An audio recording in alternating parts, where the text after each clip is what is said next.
Hello everybody, you're welcome back again to the Reggae Appreciation Society.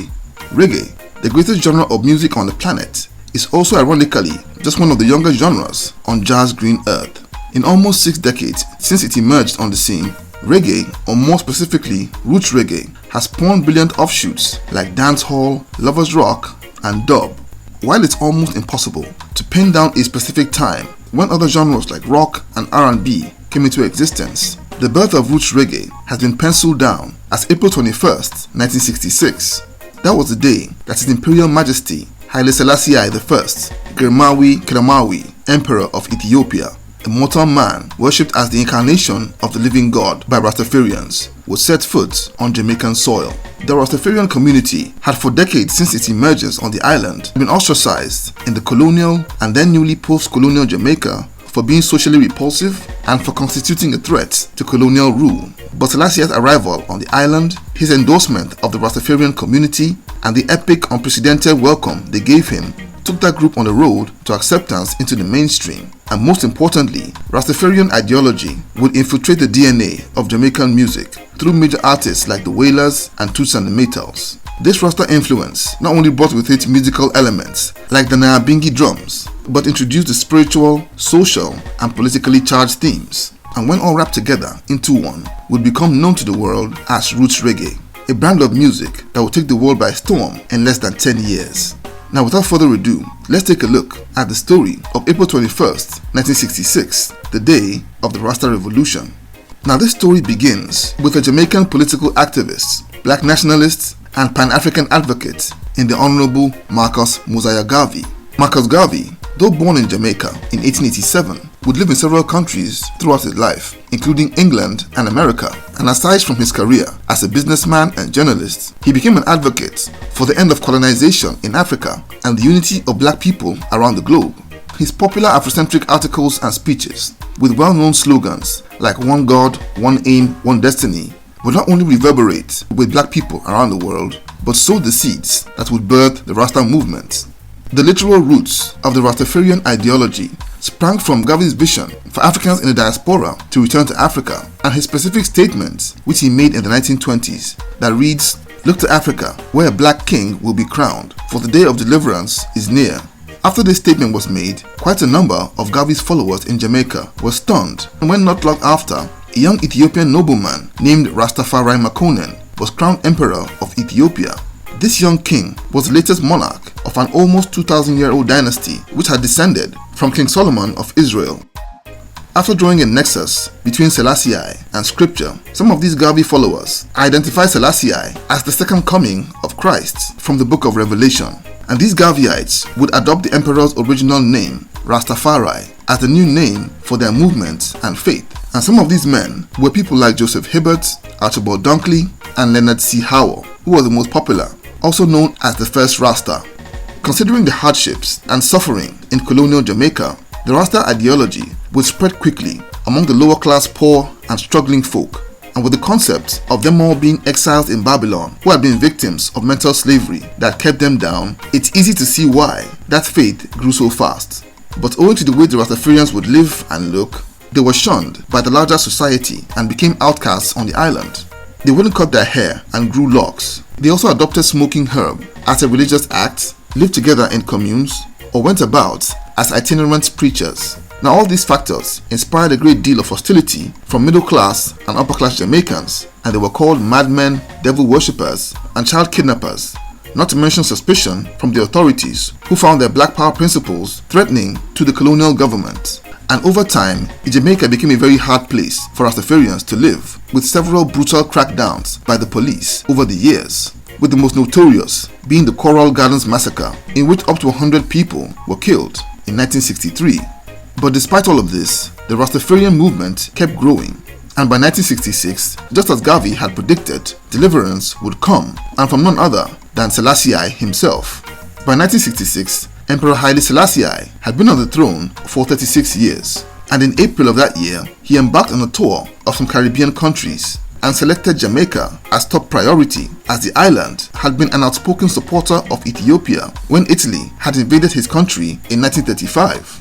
And also, he had received a delegation of Rastafarians in 1961, and a visit to Jamaica had been discussed. So his visit was slated for Thursday, the 21st of April, 1966. And on that blessed day, the greatest spectacle in Jamaican history since independence would occur.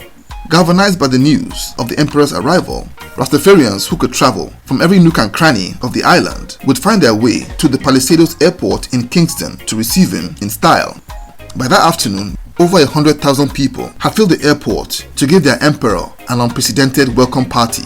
And despite being an oppressed minority, the Rastafarians came out in full force with their flags, spliffs and chalices, blazing their herb and creating a massive low cloud of smoke that filled the entire airport. And for the first time, the authorities couldn't do a thing about it. But the real magic would happen when the plane would arrive.